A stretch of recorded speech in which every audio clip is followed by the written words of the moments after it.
안녕하세요. 개발자 구두인입니다. 이번 시간에는 자바 프로그래밍 기초 이론을 바탕으로 한 실습 예제를 통해서 조금 더 딥하게 이해해 보도록 하겠습니다. 일단 자바에서 이 클래스를 실행하기 위해서 메인 함수를 하나 일단 저는 만들어 줄 거고, 여기서 코드를 한번 작성해 보겠습니다. 자, 이번 시간에는 기본 자료형을 어떻게 활용을 하는지, 그리고 주석을 통해서 제가 설명을 드릴 텐데, 기본 자료형을 이렇게 쓰는구나 정도로 체킹해 주시면 좋을 것 같아요. 자, 이번 조금 다르게 논리형 기본 자료형부터 한번 해보도록 하겠습니다. 자, 계좌 활성화 여부, 이거를 체킹을 한다고 해볼게요.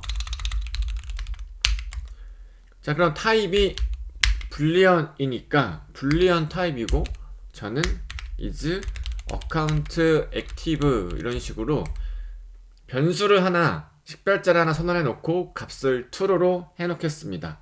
그러면 이 해당 계좌는 활성화가 되어 있구나 라는 걸 의미를 하는 거죠. 자, 이렇게 쓰면 끝입니다. 간단하죠? 활성화가 되지 않았으면 여기다 false를 넣으면 되는 거고요.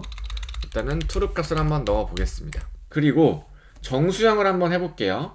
사용자 만약에 등급이 1등급부터 뭐 10등급까지 범위가 만약에 정해져 있다. 우리가 보통 카드를 쓸 때도 등급별로 뭐 VIP도 있고 일반도 있고 하잖아요. 그런 것처럼 뭔가 등급을 매길 때는 1부터 10이라는 A부터 뭐 Z까지일 수도 있겠지만, 기본적으로 저희는 숫자를 한번 사용한다고 가정을 해봤을 때는 딱딱딱 떨어지는 정수이기 때문에 인티저 타입을 쓰면 되겠죠. 그래서 정수형 표현 한번 해보겠습니다. 자, 인티저 타입을 뭐 써도 되고요. 제가 정수형을 표현을 할 때 인티저 타입을 쓰라 라고 말씀을 드렸는데, 2개 정도 추가로 한번 알려드리겠습니다. 뭐 많이 쓰지는 않을 수도 있는데, 이 메모리가 바이트가 크다는 것 자체는 그만큼 메모리 용량을 많이 잡아먹는다는 얘기니까, 이렇게 간단한 수를, 작은 수를 담을 때는 조금 더 바이트 용량이 작으면 또 좋을 경우도 간혹 있습니다. 그래서 이렇게 1부터 10등급처럼 범위가 작을 때 효율적인 게 있어요. 그래서 이 바이트 타입을 쓰고 뭐 유저의 티어 이렇게 1 넣어주면 됩니다.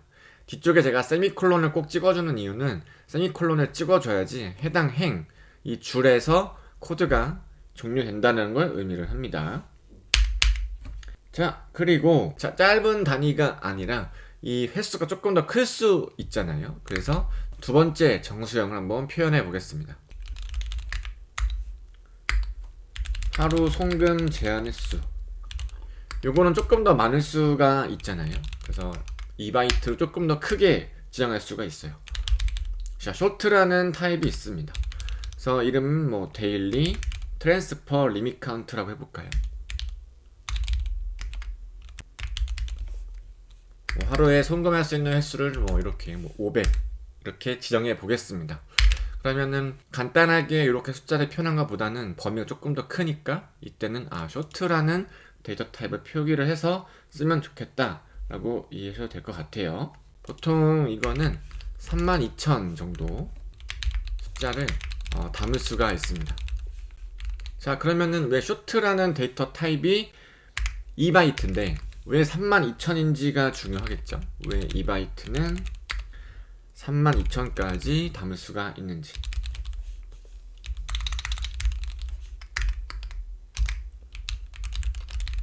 비트의 원리죠. 자, 간단하게 한번 설명만 드릴게요. 비트가 뭔지. 자, 비트는 컴퓨터가 가진 가장 작은 스위치입니다. 보통 컴퓨터는 0 아니면 1 이걸로 표기가 되잖아요.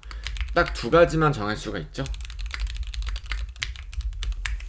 그래서 이런 것들이 모여서 1바이트를 형성을 합니다. 1바이트는 8비트예요. 이 스위치가 8개 모인 것입니다. 그러면은 보통 이거를 2의 8승으로 표기를 합니다. 이렇게 2 곱하기 2 곱하기 2 곱하기 이렇게 8번을 곱하는 게 이제 1바이트입니다. 요게 256이죠. 자, 2바이트는 뭘까요? 2바이트는 1바이트가 2개 있는 거잖아요. 그래서 1비트라는 스위치가 16개 모인 것입니다. 그럼 얘는 이 제곱이 16개가 16이 되는 거죠. 자, 요게 65,536이에요.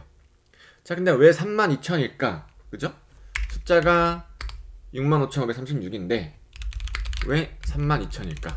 왜 여기까지만 표기가 되는 걸까? 자바의 정수형은 음수와 양수가 모두 표현돼야 돼요. 마이너스와 플러스를 모두 표현해야 합니다. 전체 칸 중에 절반은 음수한테 몰아주는 거죠. 나머지 절반만 32,767인가요? 양수로 쓸 수 있는 것이다. 자, 이거 조금 헷갈릴 수가 있는데 이걸 딱 반으로 나누면 32,000 정도 되잖아요. 그러면 맨 앞자리에 메모리 맨 앞자리는 플러스 마이너스 이렇게 음과 양의 자리를 할당을 딱 해버립니다. 그래서 이 나머지가 2의 이제 15승 자리만 숫자가 표현이 되는 거예요. 여기 딱 나누기 2가 해가 되면 32,700 언저리가 되니까 맨 앞자리는 플러스 마이너스가 돼서 결국에는 양수로 표현할 수 있는 정수형이 32,000까지가 되는 거고, 하루에 송금 잔횟수가 우리가 음수가 붙을 수는 없잖아요. 마이너스로 송금한다는 횟수는 없으니까. 그래서 32,000까지가 양수의 범위다 라고 이해하시면 됩니다. 뭐 중요한 내용은 아닙니다. 인티저를 넘어가기 위해서 바이트랑 쇼트라는 데이터 타입도 있다라는 것만 알려드리려고 비트와 바이트 개념을 잠깐 물고 들어왔어요. 어쨌든 사용하는 방법은 간단하죠. 타입 넣고 변수 이름 넣고 값을 할당하면 되니까 이런 구조만 일단 이해하시면 됩니다. 자, 넘어가 볼까요? 자, 이제 우리가 써야 되는 본격적인 인티저 타입에 대해서 한번 배워보도록 하겠습니다. 일반적인 계좌 잔액. 요거는 4바이트죠. 그래서 약 21억 정도의 숫자까지가 담을 수가 있습니다. 그래서 뭐 밸런스라고 제가 식별자를 하나 만들어 놓고 숫자를 한 1500만 이렇게 넣어볼까요? 그러면 되죠? 그 다음에 1억 5천 되고 15억 되고, 자, 여기는 150억은 안 들어가요. 왜냐면 인티저 숫자가 너무 크기 때문에 4바이트 범위를 넘어가기 때문이에요. 21억 숫자까지는 잘 담긴다 라는 걸 확인해 볼 수가 있고, 간단하죠? 그럼 바로 이어서 롱 타입에 대해서 한번 공부해 보도록 하겠습니다.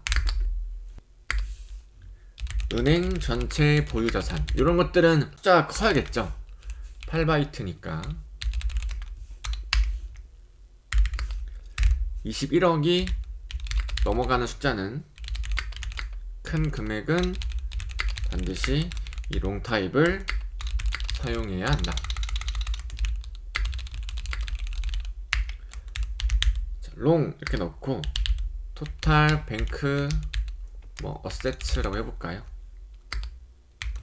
자, 이거는 10, 100, 1000만, 10만, 100만, 1000만, 3억, 30억 넘어가죠. 자, 300억 할게요. 그 다음에 이렇게 L을 붙여주면 롱 타입임을 표시할 수가 있습니다.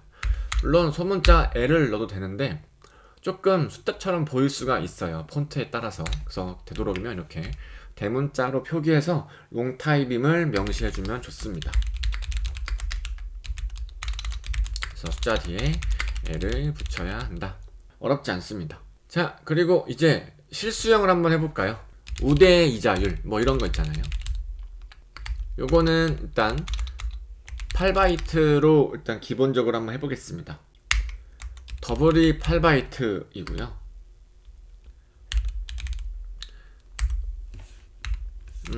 뭐 3.75 이렇게 넣으면 이제 우대 이자율이 더블로 체크했을 때 할 수 있는 거고, 뭐 여러 가지 이렇게 넣을 수가 있는 거죠. 그죠? 아래까지. 자, 근데 숫자가 조금 이렇게 길어졌을 때 이 플로터 타입을 넣으면 에러가 나죠.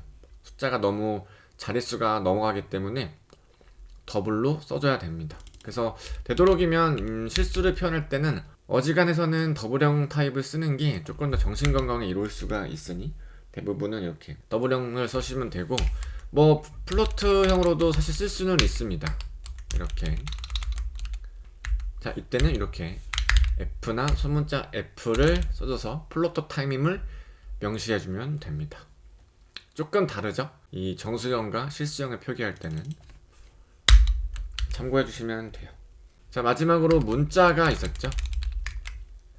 계좌 종류 코드 뭐 이런 게 있습니다.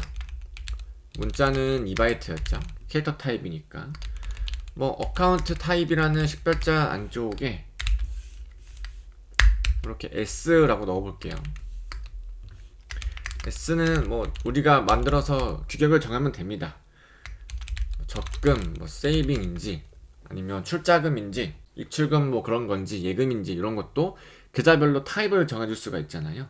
이런 거는 이제 이렇게 캐릭터 타입으로 지정해 놓으면 조금 더 관리하기가 용이하겠죠?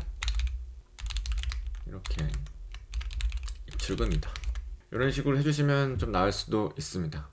자, 여기 에러가 나는 이유는 뭐예요? 제가 홀다운표로 써야 되는 거죠. 그러면 이제 에러가 안 납니다. 한번 출력을 좀 해볼게요. 자, 시스템 아웃, 자, 프린트 ln 해서 우리가 그동안 선언했던 이런 변수들을 다 선언해 보겠습니다. 어떻게 나오는지. 자, 이 부분은 계좌 활성 상태죠.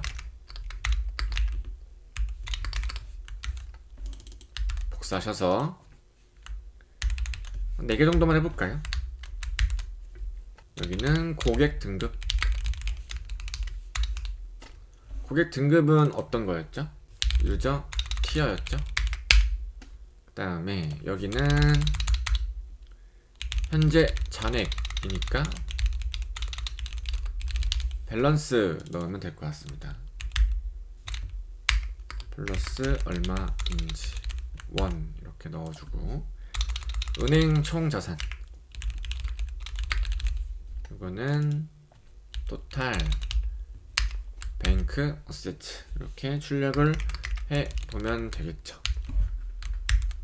자, 그러면 한번 실행해 볼게요. 터미널이 열리고 콘솔 창에 찍히는 것만 보면 되죠.